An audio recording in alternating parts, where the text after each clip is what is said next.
Matadepera Ràdio. Benvinguts a casa.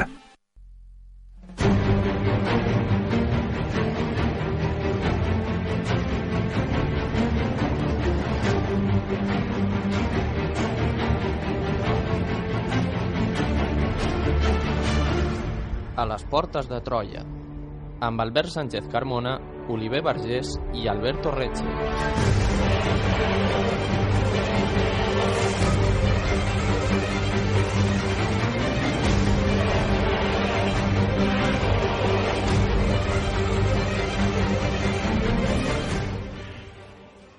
A mitjans del segle XIV, la colònia genovesa de Caffa, al bell mig del Mar Negre, va patir el setge de les tropes mongoles. Les cròniques recullen que els invasors asiàtics van arribar a llançar cadàvers dins de la ciutat mentre durava el setge. Es tractava dels cossos dels morts per la pesta negra. Els exèrcits mongols havien portat la pandèmia cap a Europa i provocarien una de les majors catàstrofes de la nostra història. Alguns ciutadans de Caffa van aconseguir fugir de l'atac mongol i van arribar exiliats a Sicília, Gènova i Venècia. Alguns vaixells van arribar fins i tot buits, amb tota la tripulació morta. D'altres vam arribar amb alguns supervivents, que serien els que començarien a transmetre la pesta bubònica. Entre 1347 i 1351, pràcticament tota Europa va patir els efectes de l'anomenada Mort Negra. Pocs reductes van aconseguir salvar-se a tot el continent, com va ser el Pirineu, l'entorn de Milà i Bruixes i la part central de Polònia. A tota la resta d'Europa va morir la meitat de la població.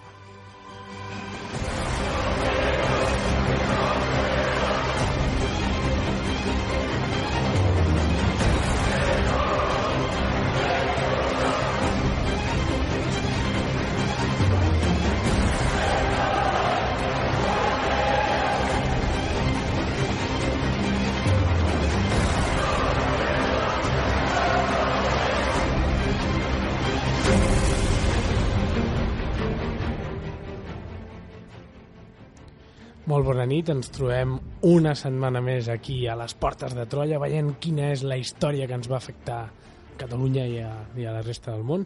Jo sóc l'Albert Sánchez Carmona, però no estic aquí sol, sinó que estic acompanyat de dos monstres de la història, com som l'Alberto Recce. Molt bona nit, Alberto. Molt bona nit. I l'Oliver Vergés. Molt bona nit. Oliver. Molt bona nit.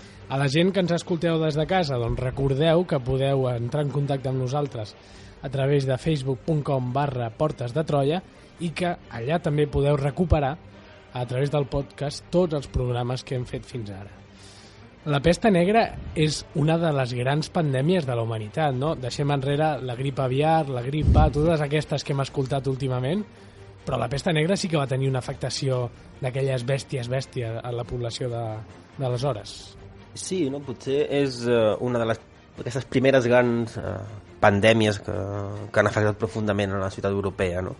Home, comparat amb la grip aviar i aquestes coses que són més campanyes de màrqueting que una realitat, la veritat és que sobta molt, ja ho veurem avui, però va ser un trasbals brutal a tots nivells a Europa. I com pràcticament totes les pandèmies, les de màrqueting que dius tu ara i les antigues, tot ve d'Àsia. Què passa a l'Àsia perquè ens vinguin totes les malalties d'allà? Bueno, no ho sé. Potser també és perquè a nosaltres com a europeus és un espai biològic diferent, no? I sobre el qual no tenim defenses. És exactament el mateix que va passar a Amèrica amb la grip. 1492, amb l'arribada dels colons europeus. Sí, és un contacte entre pràcticament dos mons que tenen els seus bacteris i les seves coses, i a l'entrar en contacte doncs, a vegades tenim problemes sanitaris greus, com va passar amb la pesta negra. Sí, és a dir, nosaltres un refredat que ara ens dura 4 dies i una mica de cuento matava la gent i de fet matava els europeus de la prehistòria. És que per selecció natural vam arribar a convertir-ho en una molèstia i tots aquests fluxes epidèmics en part responen a això, no? A malalties que no són pròpies d'un lloc, que arriben i no tenim defensa sobre això. Doncs bé, si us sembla bé, comencem pel principi i m'agradaria saber què és la pesta negra i com es transmetia tot això. Però primer, què era? Quins símptomes, quina afectació hi havia? Bé, bueno, què era la pesta negra? No? Aquesta pregunta és molt interessant perquè els propis homes de l'edat mitjana se la van fer. De fet, el rei de França, pocs anys després de la pesta, molt preocupat per què era, com es transmetia, va reunir els savis en medicina de la Sorbona per que donessin una explicació de què era la pesta negra, què va passar i com es transmetia.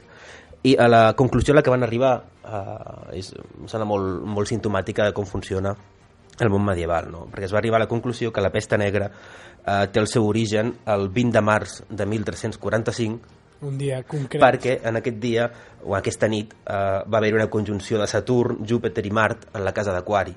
I segons aquests savis en medicina de la Sorbona, aquesta conjunció planetària, donava les condicions perfectes per la creació de la malaltia, no?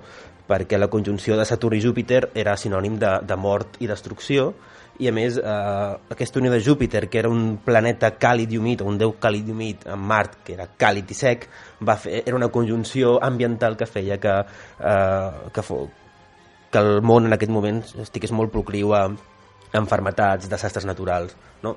Evidentment aquestes explicacions ja no colen, no? Però ens expliquen molt bé el grau d'incredulitat que tenia la gent respecte a una malaltia absolutament mortal que no sabien per què es donava, no? Ja ho veurem, és una malaltia també amb un mètode de transmissió molt directe. Llavors, fins i tot a nosaltres ens costa a vegades explicar ben bé què és la pesta, què no és, perquè fins a principis del segle XX les nostres explicacions eren gairebé tan màgiques com aquestes, no? I sí que pensava que era una bona manera de començar aquesta reflexió sobre la pesta, no? Pot semblar molt antic, però aquestes reflexions a les miasmes, als humors, les trobem fins i tot al segle XVII, no? Jo avui portava una petita cita de Troilo i Criseida, de Shakespeare, que a més és divertit, no? Perquè és una obra ambientada a Troia, el qual també és gairebé un casa nostra, una mica de marca. I al segle XVII diu exactament el mateix que deien els metges medievals, no? Diu: pero cuando los planetas en nociva mezcla hierran sin concierto, qué plagas y qué portentos, qué motines, qué furia del mar, temores de tierra, conmoción de los vientos, sustos, cambios, horrores, desvían i quiebran, desgarran i desarraigan. No? És la mateixa, un to més poètic, però la mateixa reflexió que els savis en medicina de la Sorbona de 1350 la trobem 3 segles després, no? Jo crec que era una bona manera de començar el programa. Sí, ara l'Oliver matitzarà aquesta explicació màgica. És una forma ben curiosa, però de fet això tampoc és que estigui tan allunyat, perquè jo encara recordo que quan va haver-hi un eclipse al voltant de l'any 2000 també va condir el pànic per tot el món, perquè hi havia un eclipse i semblava que s'havia d'acabar el món. Sí. I sembla ser que al final no va passar res. Però bé, Oliver, llavors, si no era culpa de Mart, Júpiter i Venus, no vaig errat, sí. Qui tenia la culpa? Perquè l'explicació dels planetes, si no ne vero, he ben trovato, no? Com diuen els italians, almenys era convincent per l'època. Sí, bueno, ara afortunadament doncs, tenim altres informacions més científiques que ens permeten identificar una mica més la malaltia i per què va estar provocada. I bé, sembla ser que es tractava d'un bacil anomenat Yersinia pestis i es tractava d'una malaltia infecciosa de caràcter bacterià. Per desenvolupar-se necessitava unes condicions ambientals molt concretes, unes temperatures elevades, uns 20 graus aproximadament, molta humitat, i el contagi es produïa en principi per contacte d'un animal amb una persona, cosa que després canviarà i això serà el que farà que la pesta tingui una difusió tan gran. Sí, al principi la passaven als animals i després quan comencen a passar-la entre persones ja és quan... Exacte, la problemàtica, evidentment que el contacte de les persones amb els animals doncs, va ser un problema, però sobretot la peste s'expandirà d'una manera molt ràpida quan siguin les persones que entre elles doncs, puguin transmetre's la peste. I quins animals passaven aquest tipus de... En principi van ser les anomenades rates negres, les rates comunes, rates de camp, que diríem, i aquests rosegadors tenien paràsits, sobretot puces, que els picaven, s'infectaven i llavors aquestes rates picaven de manera compulsiva. I el picar de manera compulsiva, és a dir, el mossegar de manera compulsiva en els humans, era com contagiaven la pesta a les persones. Així que les puces picaven a les rates i les rates picaven a les persones. Seria aquest el camí. Bueno, o les puces de les O rates... les puces de les rates també picaven a les persones. Vull dir, sempre, la idea és que en un principi eren els animals els que ho passaven a les persones, ja fos les rates contagiades o bé les pròpies puces contagiades que també picaven a les persones. Sí, a més és molt curiós, perquè una vegada que els metges, a principis del segle XX, comencen a investigar, sobretot algunes epidèmies de pesta que es donen a l'Àsia, el 1910, 1914, comencen a investigar, veuen que la cosa és molt, molt complexa, no? Perquè tampoc són totes els tipus de puces, és una cosa molt... És una cosa que sembla també ciència ficció, no? Perquè és tan complex el mecanisme que sembla difícil inventar-se'l, no? Perquè, de fet, no només són totes les puces, sinó només un tipus de puça en concret, que és la Xenopsila keopis, que és la pulga de rata, no? A més, cal diferenciar entre la pulga de pell i la pulga de niu, que és una cosa com molt... Són diferents... Sí, diguem que la puça de peix és un tipus de puça que està acostumada a viure a la pell. No forma nius, com les puces normals que podem tenir a casa, no? Però que existeixen a Europa, no? Que tenen el seu niu, piquen de nit, van i venen, no? Les puces de pell es transporten amb el cos. A més, són puces molt resistents. Les puces de niu sedentàries, les puces de niu sedentàries doncs, no s'adapten molt bé al medi, no? Fins i tot aquest tipus de puces de pell poden viure durant mesos sense haver d'alimentar-se, o fins i tot alimentar-se de blat o de gra. I això fa que, per exemple, puguin transportar-se en vaixells, fins i tot aquests vaixells fantasmes afectats per la pesta que comentàvem, no? Que mor tota la tripulació, però l'enfermetat continua perquè les puces continuen a les bodegues de l'embarcació, no? Doncs aquestes puces de pell, aquestes Xenopsila keopis, són les responsables de la transmissió de la pesta. Perquè, a més, només poden ser aquestes puces perquè l'enfermetat segueix un cicle molt curiós. Les rates infectades de pesta són picades per aquestes puces, que pel seu propi sistema tracte digestiu tenen com una bancàmera, un compartiment per suclar la sang. Però les bactèries de la pesta són massa grans per passar aquest conducte. Llavors, a mesura que la puça va picant a les rates, es va ofegant i va començar a tenir moltes bactèries a la boca. I llavors arriba un moment que té tantes que quan mossega, vomita. Les passa totes. I les passa totes de cop a la sang. Llavors, les bactèries de pesta en petita quantitat no fan res. Però quan és aquest tipus de puça que les llença de cop, clar, és un xoc brutal per l'organisme i es desenvolupa l'enfermetat. I quan et pica una puça d'aquestes, m'estava fent venir una mica de por, Espero que després em digueu que tot això està ja més que controlat. Quan et pica una puça d'aquestes i et passa totes les bactèries, mors d'immediat o com es desenvolupa?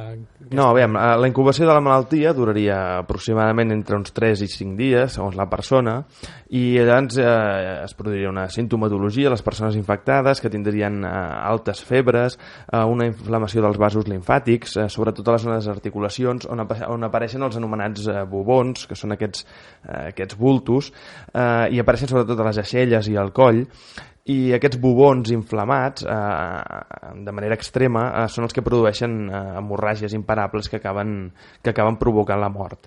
A més, la pesta és una malaltia septicèmica i afecta la sang, i a l'afectar la sang feia que les persones agafessin un to blavós, que la sang de la persona agafés un to blavós.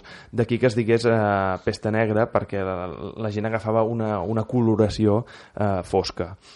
Llavors és difícil calcular quina mortalitat tenien les persones infectades, i es calcula que la forquilla va entre un 40 i un 70% dels infectats que acabaven morint. Així que pràcticament més d'un de cada dos que agafava la malaltia moria. En general, podem dir que la meitat de la població va acabar patint, després parlarem una mica més a fons de les xifres, però va acabar morint per culpa de la pesta negra. Doncs, però només hi havia aquesta pesta negra o com tot va anar mutant o hi havia diferents... Bueno, la pesta negra és una, però la manera en la qual es manifesta el cos és diferent. També depèn moltes vegades de la manera en què et contagis. No? De fet, bueno, el mateix concepte de pesta negra també és, a vegades hi ha més literatura que realitat, no? Perquè sí que això no és la pesta negra perquè aquests foruncles eren negres, però al final tampoc queda tan clar.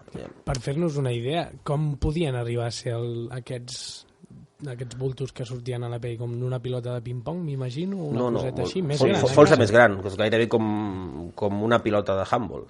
Sí. És una cosa molt gran. Començaven sent petits i podien aparèixer diversos, però exacte, agafaven unes dimensions importants, com tu deies, com una taronja, o fins i tot més inflamats, que quan arribaven a aquest extrem és quan llavors hi acabaven rebentant i fent una hemorràgia imparable.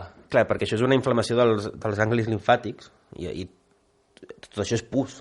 I al final la persona mor per desagnat quan això explota.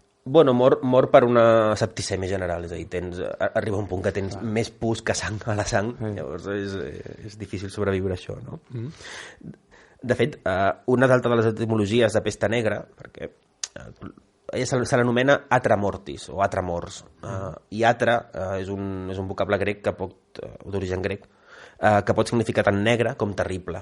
Llavors mai saps si és aquesta negror de la pesta és més metafòrica, no? Que a l'època era més l'enfermat terrible, perquè vivies entre un cop infectat, si mories entre els 3 dies i les 10 hores, segons el tipus de pesta que tinguessis, no? La més freqüent era la pesta bubònica, és una inflamació, una infecció dels ganglis limfàtics, que en 3-4 dies et feia morir.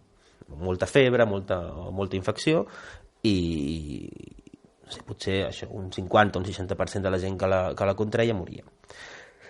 Una altra forma de pesta és quan la infecció passava a la sang, el que es coneix com a pesta bacterièmica, que pot ser primària, és a dir, quan la picadura no va a un gangli limfàtic sinó va a la sang, i la infecció va directament al torrent sanguini. Aquesta és la més rara, perquè els mosquits acostumen a picar articulacions, però era la més mortal, perquè era un plaf de toxines a la sang, i la gent moria el 90% de la gent infectada d'aquest tipus de pesta en les 14 hores. És a dir, hi havia gent que s'aixecava bé, esmorzava bé, i no arribava a la nit. Sí, és que quina por, només 14 hores, o sigui, una mort immediata. Sí, és a dir, si nosaltres ens infectéssim ara no arribàvem a la nit. Això és... Clar, després quan parlem de les conseqüències de la pesta, això explica moltes coses, no? Però hi havia un altre tipus de... També et podien picar a un altre lloc? Bueno, el tercer tipus és el que s'anomena pesta pneumònica o pulmonar, no? Que és realment... Aquesta és potser la més teatral, però no acostuma a infectar-se molta gent d'això, sinó és a través de l'aire. A través de... o bé que la infecció arriba als pulmons, o bé que et tossi algú amb pesta. Però clar, els últims estudis demostren que aquest tipus de transmissió tampoc és tan freqüent com sembla. I això fa que gairebé molt bona part del contagi no sigui entre persones, sinó que continuï sent a través de puces o a través d'animals. Perquè, clar, moltes vegades tampoc no són només les puces, no? És a dir, el que comentàvem abans, no t'has de preocupar perquè et fiqui una puça d'aquestes, perquè com són puces de rates, elles piquen les rates. Clar, l'únic problema és quan la infecció entre les rates arriba a tal punt que moren totes, i llavors les puces han de buscar el menjar en un altre lloc. No, però és molt, molt infreqüent que una puça de rata piqui una persona, a no ser que totes les rates del seu bufet lliure d'aliments doncs estiguin mortes.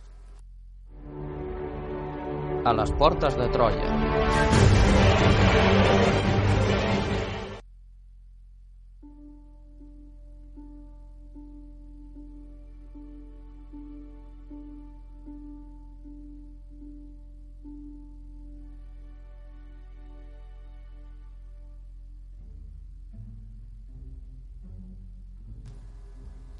Doncs ara que ja sabem que no ens hauríem de preocupar en principi perquè puguem agafar la pesta negra, tot això on va començar? Va venir de l'Àsia realment? És una història que ens han venut no, tot ve d'allà i ja està?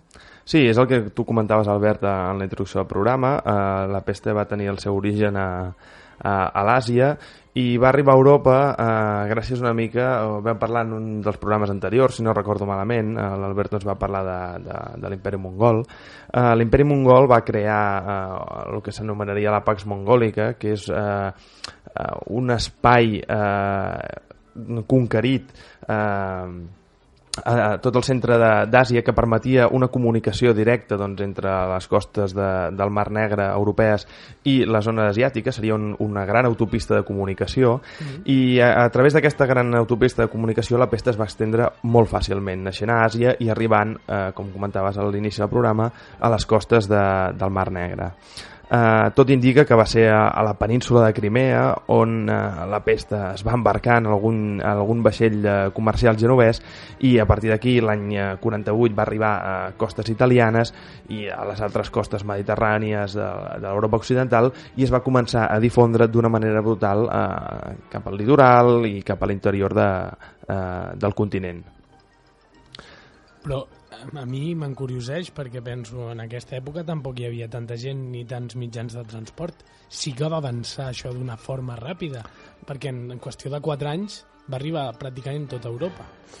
Bueno, potser perquè la resposta a la pregunta que et fas és la contrària. Realment l'Europa de la primera meitat del segle XIV és una Europa superpoblada. A més, és l'Europa que ha cristal·litzat ja el que s'anomena la revolució comercial medieval, i realment el pes del comerç a llarga distància, el pes de les xarxes comercials terrestres i marítimes des de finals del XIII, però sobretot al llarg del XIV, és molt més intens, potser és molt més actual del que pensem, no? És a dir, el tràfic de mercaderies, de persones, d'idees era constant, no? És a dir, i a més aquest imperi mongol el que aconsegueix precisament és això, no? És una interconnexió directa entre l'Àsia profunda i Europa, els mercaders genovesos.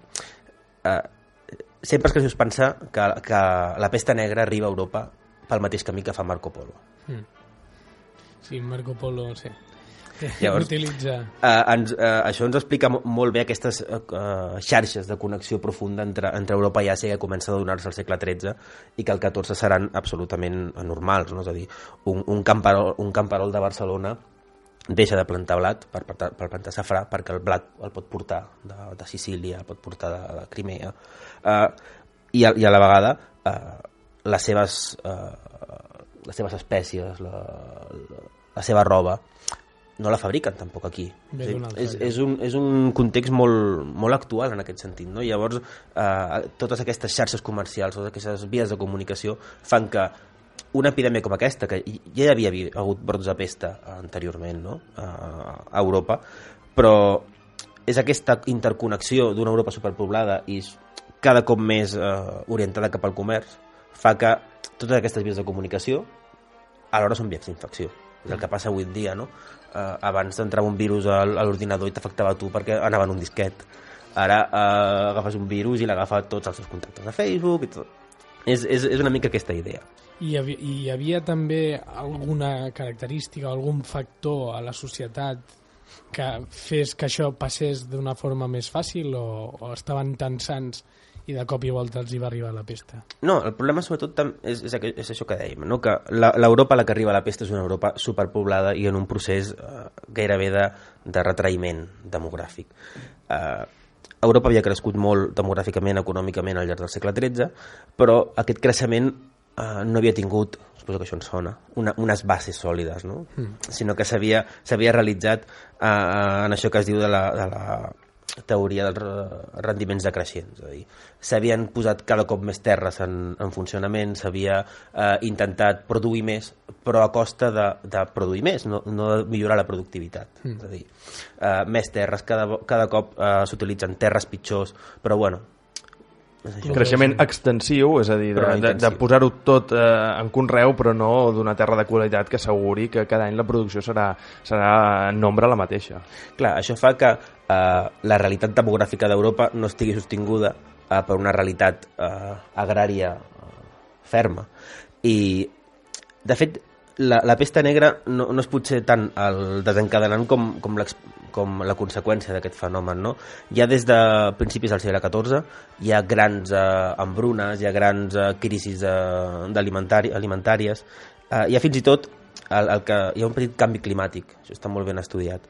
A principis del segle XIV s'entra en el que s'anomena una petita edat de gel, que fa que el clima canvi i els hiverns siguin una mica més llargs, plogui menys a la primavera, el temps baixin un parell de graus les temperatures, i són un sistema que era molt fràgil, que semblava molt sòlid però que era molt fràgil perquè s'havia augmentat la producció però no la productivitat, feia que a la que s'introduís un petit canvi al sistema,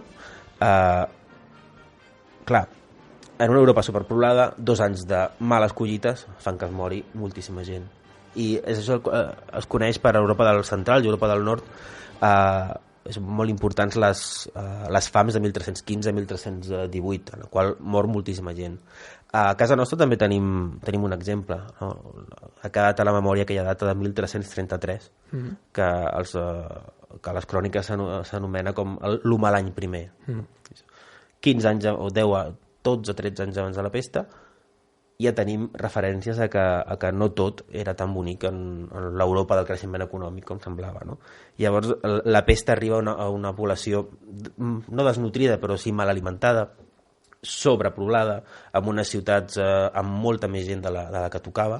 Clar, són els factors estrella perquè una malaltia d'aquestes característiques... La pesta arriba en el pitjor moment.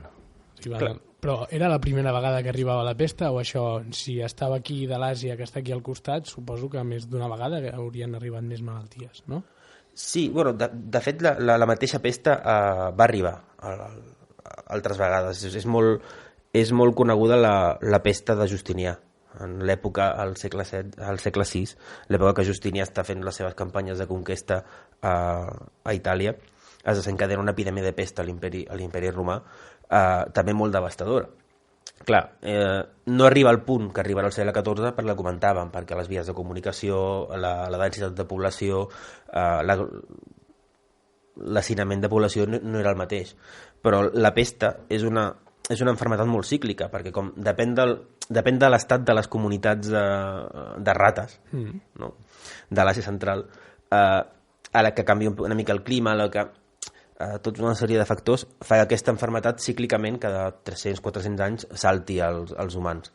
De fet, l'última gran epidèmia de pesta va ser una epidèmia a l'Àsia del 1910-1914, que també va afectar sobretot a la Índia i a la Xina, i també va ser brutal. Fa només 100 anys d'això. Doncs bé, si us sembla, escoltem una recreació sobre l'efecte que tenia la pesta negra a les societats europees medievals, i és un fragment de l'obra Navigator, una odissea medieval. Connor, Cher, Martin.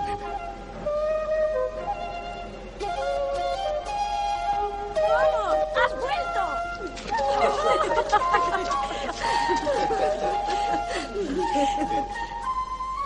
Es extraño ver personas sonriendo. ¿Qué pasa allá lejos, Connor? Hemos escuchado relatos. Es preciso hacer algo, ¿no crees? Podríamos reunirnos esta noche. ¡Escuchad! ¡Escuchad! ¡Escuchad! Un mal terrible nos amenaza. Connor lo ha visto. Una pestilencia que avanza con la luna llena. ¿Nos desesperamos o pensamos algo? Cuéntales, Arno. Hace una semana llevé a un monje a la otra orilla del lago. Habló de una gran iglesia que se edifica en el oeste, la más alta de la cristiandad. Van peregrinos del mundo entero a ofrendar madera para su construcción. Así se detiene a la muerte. Esa iglesia está muy lejos. Casi en los confines del orbe, dicen. Hay que cruzar montañas, cruzar océanos, superar horrores que no pueden mencionarse. Es preciso ir, Sir. De todos los lugares acuden peregrinos. Si Connor dirige la expedición, lo lograremos. Sí, lo lograremos. Él conoce mejor que nadie el mundo exterior. ¿Qué respondes, Connor? Sí, Connor. He visto peregrinos, Martin. He visto tantos muertos que no había bastantes vivos para enterrarlos. He visto a una multitud expulsando a monjes de su abadía por negarse a administrarles los últimos sacramentos. Son los mismos monjes que van al oeste como peregrinos. ¿Es el mal? Sí, un mal mortal. No, son hombres que parecen animales. En nadie puedes confiar. Los niños me suplicaban comida. No sé acercarme a ellos. Tenían viviesos bajo las axilas, a punto de reventar, y negaban ser víctimas de la peste. La peste. Todas las iglesias están vacías. Y no satisfecho aún, el mal sigue avanzando con cada luna llena. Nos falta un mes. Puede que 2, con el favor de Dios. Podríamos hacerlo. Llegar a la iglesia y clavar en su aguja una cruz de nuestro cobre. Sí, si tú y Searle dirigís la expedición. Sí, sería nuestra salvación. Tengamos fe. Yo digo que hagamos el viaje. Doncs bé, estàvem escoltant com rebien aquests ciutadans de l'edat mitjana l'impacte d'un viatger i els diu: és estrany veure gent somrient amb el que està passant a tota Europa. I fixeu-vos que la solució que donen és: hem d'anar a portar una creu del nostre coure fins a aquella església que s'està construint. Clar, també suposo que va arribar en el pitjor moment i en una Europa que no tenia res de coneixement mèdic. Si els grans metges de la Sorbona van dir que això era culpa dels planetes, doncs clar, estaven totalment... no hi havia cap preparació per fer front a aquesta pesta, i que va arribar aquesta pesta i quines conseqüències va tenir, perquè abans hem dit que pràcticament la meitat de la població va poder morir en aquesta epidèmia. Sí, de fet les xifres són molt clares al respecte. És cert que és difícil poder dir exactament quina població hi havia a Europa abans de la pesta i després, i a més tenint en compte doncs, el que comentava l'Alberto ara fa un moment, que durant els principis del segle XIV doncs, molta població ja havia mort per culpa de la malnutrició, de la fam, etc. Llavors, és difícil saber exactament quina població va morir per culpa de la pesta i quina no, i per tant doncs, les xifres sempre en aquest cas s'han d'agafar amb pinces. Però bé, com tu deies, Albert, gairebé la meitat de la població sembla que va morir aproximadament cap a mitjans del segle XIV. A mitjans del segle XII, Europa tenia entre uns 42 i uns 50 milions d'habitants aproximadament. És el moment del creixement feudal, d'aquest augment de la producció, tot i que no de la productivitat, però hi ha una època de creixement i d'esplendor que fa que Europa tendeixi a poblar-se fins a arribar doncs, a l'any 1300 a un moment de superpoblació en què aproximadament hi haurien uns 73 o 85 milions d'habitants. És el moment final del creixement feudal. Clar, estem parlant de superpoblació, però per la gent que ens escolti a casa, home, 85 milions de persones, superpoblació, quan ara són més de 300 milions a tota Europa, és un altre món, s'ha d'entendre d'una altra manera, i per aquella època 85 milions de persones era moltíssima gent, no? Exacte, no sempre els mitjans per poder abastir tota aquesta població eren els que són actualment, no? Llavors, clar, un moment de fam podia crear una gran mortaldat d'aquesta població. Llavors arribem cap a 1350, que és quan arriba la pesta. Exactament, cap a 1350, és a dir, tot aquest primera meitat del segle XIV, amb l'arribada de la pesta, doncs gairebé que Europa perd un terç de la població. Es passarà d'entre els 73 i els 85 milions d'habitants als 51. 50-51 milions. Per tant, un terç de la població pràcticament mort just quan arriba la pesta, és a dir, estem veient doncs, que hi ha tot el que comentava l'Alberto ara fa un moment de la malnutrició que ja havia provocat una caiguda brutal del nombre d'habitants, i cap al finals d'aquest segle s'arribarà a uns 45 milions de persones. Per tant, veiem com el segle XIV comença gairebé amb uns 80-90 milions d'habitants i acaba amb la meitat, amb uns 45. Per tant, gairebé la meitat de la població d'Europa mor doncs, per culpa de la pesta, de les fams, de la malnutrició, etc. Clar, això de tenir una conseqüència immediata a la vida de la gent i a la vida, fins i tot m'imagino l'economia entesa com es pugui entendre al segle XIV, quan de cop i volta desapareix la meitat de la població, tot el que hi havia, com se sustenta? Quines conseqüències va tenir tot això, Alberto? Clar, aquest és potser la gran qüestió de l'època, no? Com passes d'una Europa de 80 milions de persones a una Europa de 40 milions. si ja nosaltres ara que ressenteix la recaptació d'impostos una mica patim, imagineu-vos, no? cada cop la meitat dels impostos dels regnes cristians d'Europa desapareixen, no? Algunes... I a més va per zones, perquè això de la meitat de la població és la mitjana.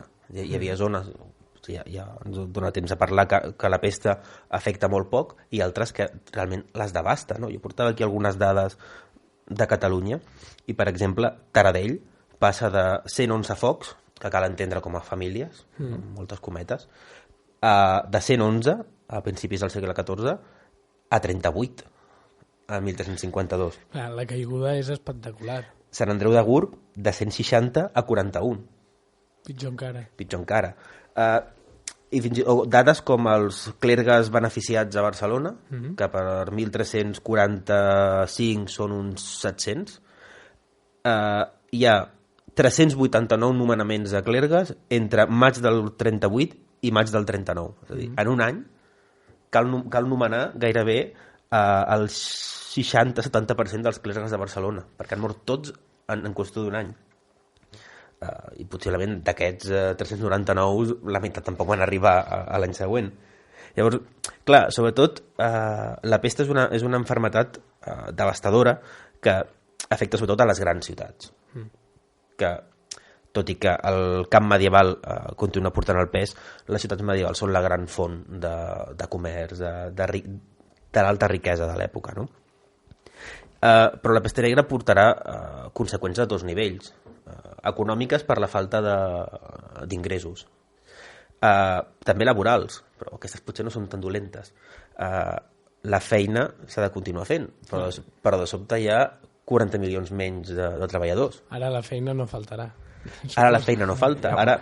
Moltes més oportunitats de feina, no cal enviar currículums, et venien a buscar. El mercat laboral de l'època no està és el que passa, és el que diuen els ministres ara, no? Que hi ha també un mundo d'oportunitats. Sí. Bueno, clar, és interessant perquè a la dècada dels 50, 60, 70 començaran a aparèixer les primeres grans reivindicacions laborals, perquè la gent,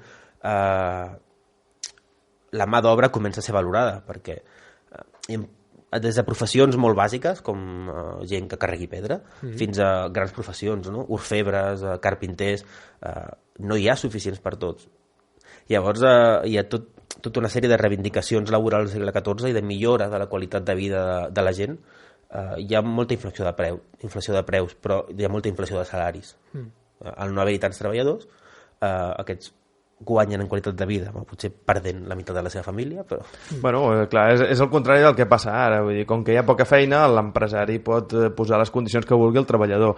En canvi, quan el que cal és mà d'obra per continuar tirant endavant la feina, doncs és el treballador que pot apretar una mica més a l'hora de demanar unes millors condicions al empresari, entre cometes. I a part de les conseqüències laborals aquestes, socialment també que marxi, que hagi mort de sobte, perquè a més sense saber tampoc d'on venia la meitat de la població, ha de ser xocant. Sí, clar, és un trasbals brutal, no? És com salvant, bueno, potser no salvant les distàncies, és exactament la por que tenim ara un holocausto zombi. No? És exactament la mateixa, aixecar-te un dia i que de sobte el món hagi canviat, de que el 80% de la gent que coneixes hagi mort. És que ha de ser un malson. Aquestes imatges, no?, de Walking Dead o de 28 dies, de la ciutat absolutament buida, van ser reals. No per culpa dels zombis, però de les rates. Però... jo portava també un text de l'època, bueno, és de 1360, que explica una mica aquest inici de la pesta, com arriba a Sicília, no? I com la vivien la pròpia gent de l'època. És força interessant pel que té de no sabem què passa, diu. He aquí que en octubre del año 1370 llegaron los genoveses a Mesina.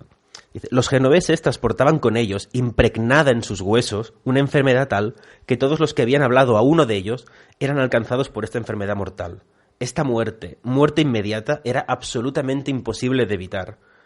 He aquí cuáles eran los síntomas. A causa de una corrupción de su aliento, todos los que se hablaban, mezclados unos con otros, se infectaban uno a otro. Només en parlar amb la gent al carrer, això crea unes neures socials a l'època. El cuerpo parecía entonces sacudido casi entero y como dislocado por el dolor. De este dolor, de esta corrupción del aliento, nacía en la pierna o en el brazo una pústula de la forma d'una lenteja. Que dèiem, no? Aquest bubó que després anirà creixent.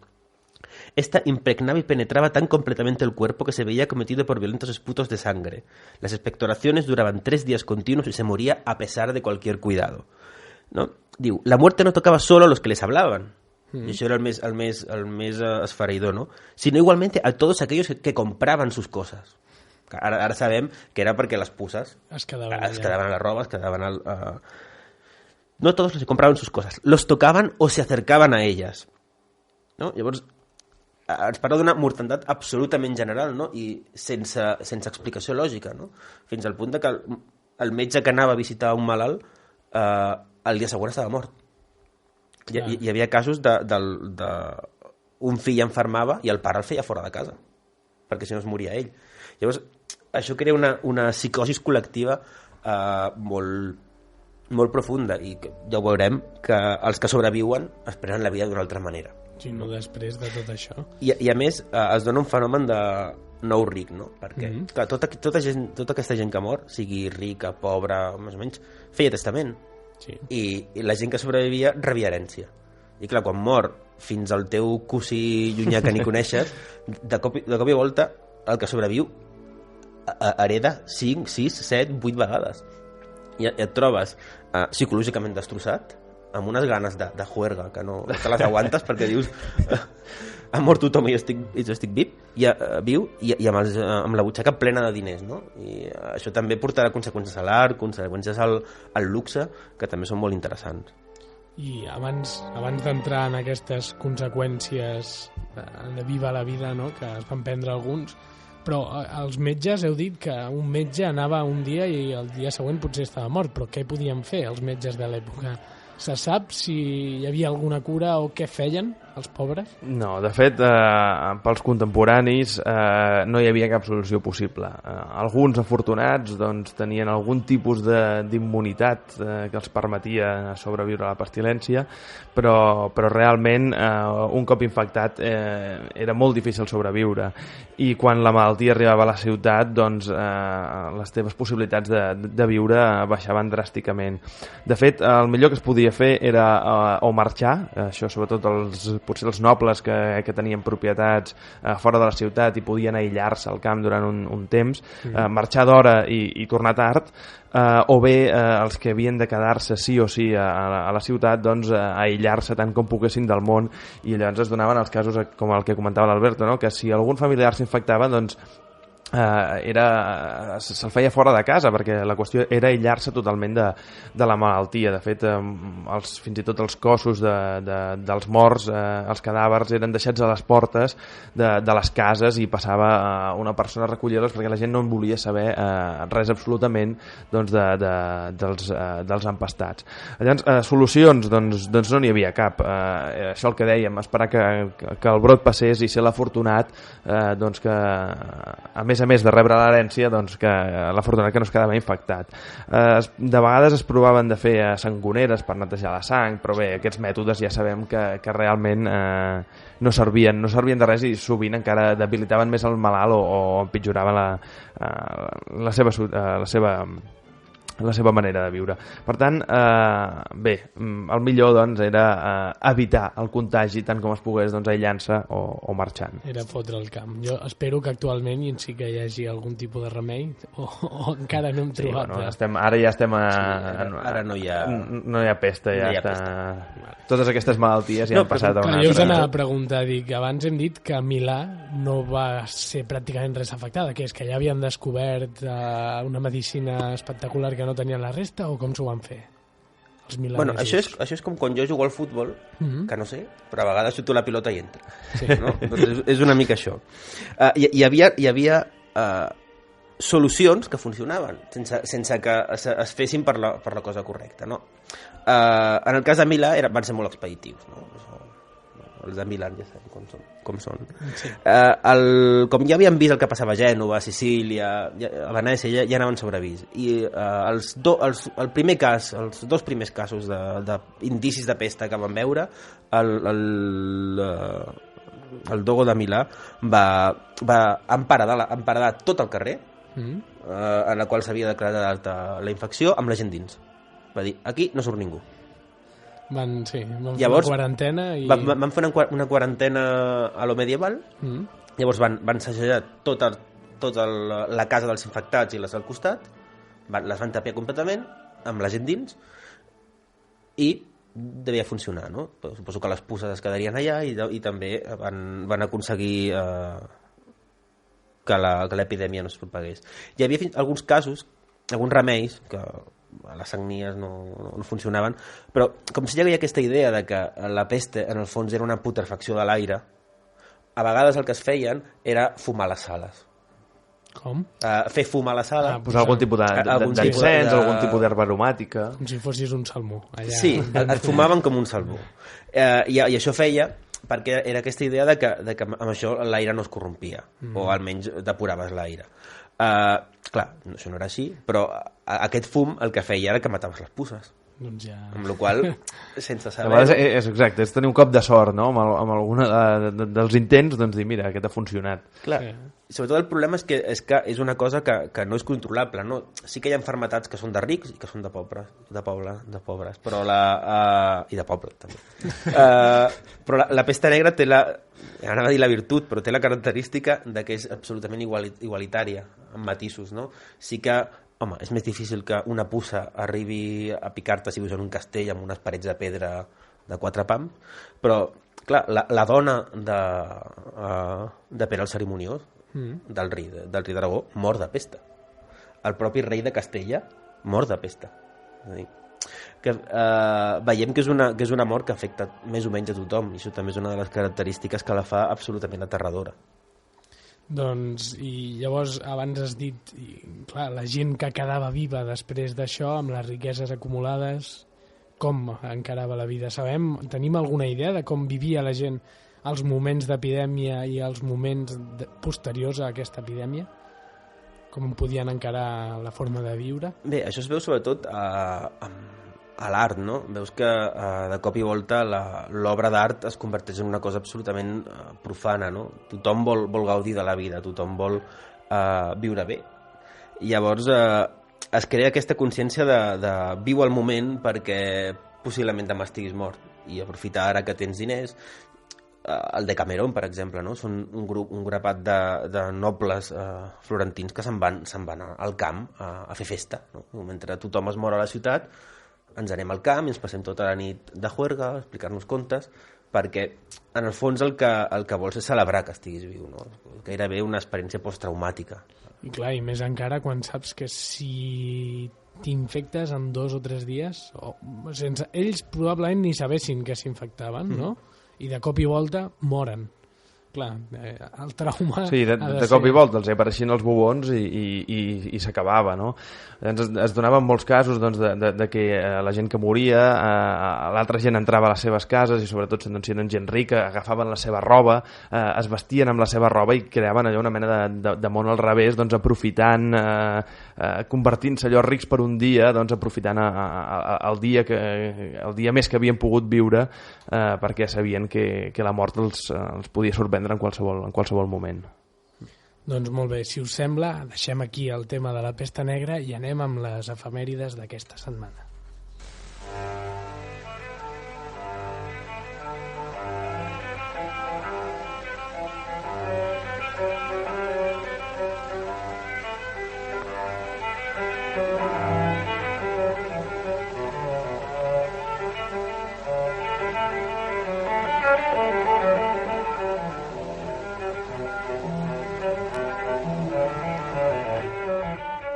I la primera que tenim aquesta setmana és que entre el 8 i el 9 de novembre de 1923 va portar-se a terme el conegut com a Putsch de la Cerveseria, que va ser un intent de cop d'estat d'Adolf Hitler. Sí, Hitler, intentant emular el que havia fet Mussolini amb la seva marxa sobre Roma, va fer una reunió dels seus correligionaris en una cerveseria a Múnich, i a partir d'allà van sortir de la cerveseria doncs, amb la intenció d'anar a conquerir pràcticament els òrgans de govern de la ciutat bavaresa. Ell es pensava doncs, que seria una marxa triomfal, però realment el que es va trobar és amb la policia que els va parar, i fins i tot van començar a disparar trets que van matar a un dels companys que estava just al costat de Hitler. Hitler va ser jutjat, tot i que de manera molt benèvola, i va estar a la presó, i va ser el moment una mica en què va començar a guanyar fama. No, que això és el que passa quan juntes un grup d'estúpids en una cerveseria. Acaba tenint aquestes conseqüències.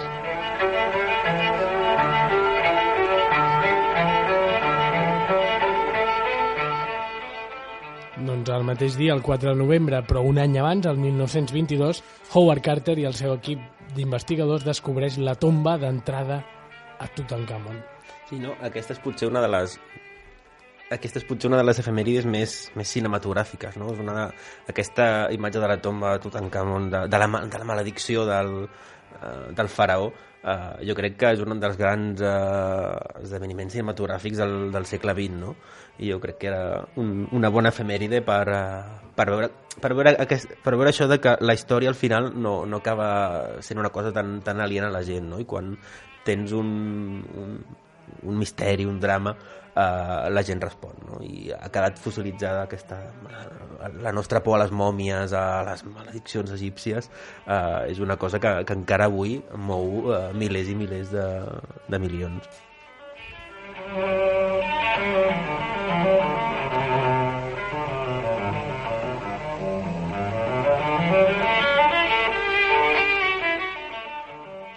I el 7 de novembre de 1982 es van produir uns aiguats al Pirineu que van afectar la Baixa Cerdanya, l'Alt Urgell i Andorra, amb un total de 14 morts, no, Oliver?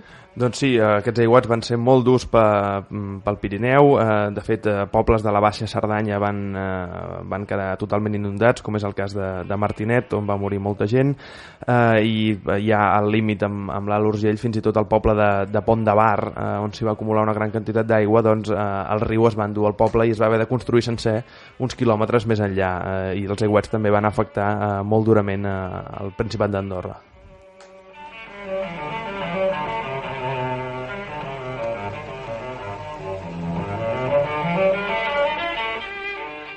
Si viatgem una mica més cap a l'antiguitat, al novembre de l'any 392, l'emperador romà Teodosi el Gran va prohibir tots els cultes que no eren cristians.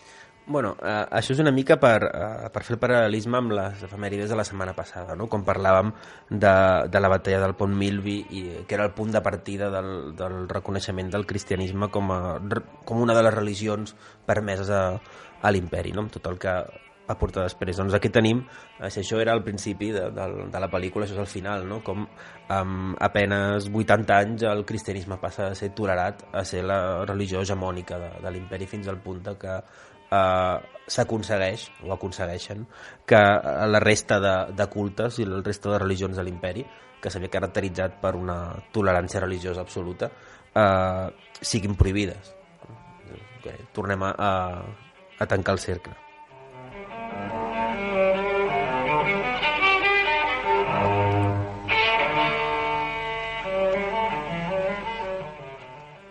El 6 de novembre de 1264, el rei Jaume I inicia la conquesta de Múrcia.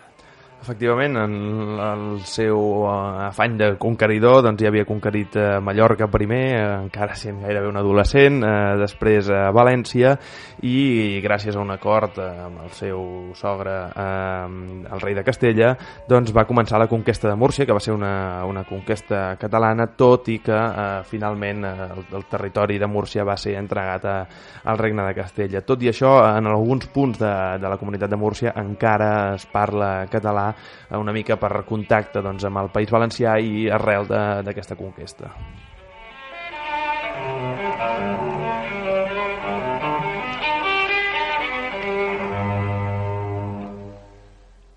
I el 8 de novembre tenim una bonica coincidència, no?, pels amants de la cultura. L'any 1602 es va fundar la Biblioteca Bodleiana d'Oxford i el 1793 es va obrir les portes al Museu Louvre de París. Sí, no, és una d'aquestes coincidències de dates, no?, que són en el seu àmbit dos espais cabdals de la cultura europea, no? El Museu del Louvre sí que el tenim com molt més interioritzat, no?, que és aquest gran espai artístic que tothom que va a París visita, no?, i que forma part de la nostra consciència com a europeus, però és curiós, no?, també que el mateix dia 190 anys abans es fundi la Biblioteca Bodleiana d'Oxford, no?, que és potser una de les grans biblioteques europees pel món acadèmic i el món erudit, no? És una de les principals biblioteques d'Anglaterra, de fet seria un dels equivalents, perquè ells ho tenen deslocalitzat a la Biblioteca de Catalunya, un espai on tots els llibres produïts a Catalunya els dipositen allà. Però també té molta història a nivell literari o fins i tot cinematogràfic, no?, perquè és un espai bonic. Serà, per exemple, la biblioteca i l'infermeria de Hogwarts, de Harry Potter, són la Bodleiana, que les van anar a filmar allà, no? Potser és curiós, no?, perquè nosaltres, bueno, fa unes generacions es coneixia la Bodleiana com un gran espai de cultura, però potser a partir d'ara es coneixerà com la biblioteca de Harry Potter, no? I també és molt important perquè es conserven manuscrits fantàstics amb la seva pròpia història, no? Es conserva el llibre vermell de Herget, que és una còpia, és una recopilació dels finals del 14, principis del 15, de relats i mitologia celta i galesa. De fet, potser és el primer relat escrit de tota aquesta mitologia que la coneixem a través d'aquest llibre. I fins i tot Tolkien, que va ser estudiant a Oxford i visitava la Bodleiana, quan escriu El Senyor dels Anells fa fins i tot una petita broma amb aquest llibre, no?, perquè ell explica la història de la Terra Mitjana a través del llibre vermell de Westmark, que és una còpia d'aquest llibre vermell de Herget que existeix a la realitat, no? Amb això que feia tant Tolkien d'adaptar coses de la història medieval anglesa al seu món de fantasia.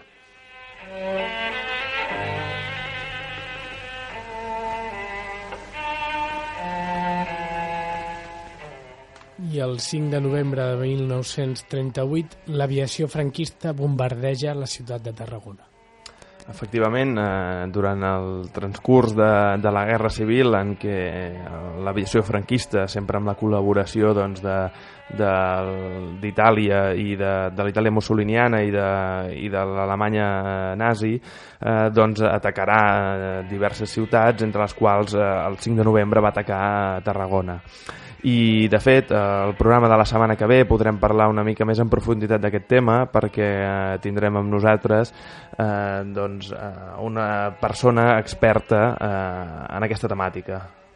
Sí, vindran a parlar amb nosaltres David Iñiguez Gràcia i David Gesalí, que són potser els dos majors experts a guerra aeronàutica, a la Guerra Civil, bombardejos, defensa passiva, camps d'aviació, i jo crec que aprendrem molt d'aquest tema. Doncs anunciant aquest tema de la setmana que ve i desitjant que la gent que ens hagi escoltat avui li hagi agradat el programa, recordem que ens poden seguir a través de facebook.com/Portes de Troia i allà també podran recuperar el podcast sempre després de l'emissió del programa. Ens acomiadem esperant que no torni a haver... M'heu dit ja que la pesta pràcticament és impossible que patim, però sí que han arribat altres epidèmies com la grip espanyola, que també va ser molt mortal, o les que ens van arribant, que són de màrqueting, segons l'Alberto, com la grip A, la grip aviar i tot aquest tipus. Esperem que es quedin en el màrqueting, de moment. Esperem que sí, que no avancin i que no arribin a fer cap altra cosa. Doncs, si us sembla, ens acomiadem fins la setmana que ve. Molt bona nit, Alberto. Molt bona nit. I molt bona nit, Oliver. Molt bona nit. I a tots vosaltres ens trobem la setmana que ve parlant dels bombardejos de la Guerra Civil Espanyola.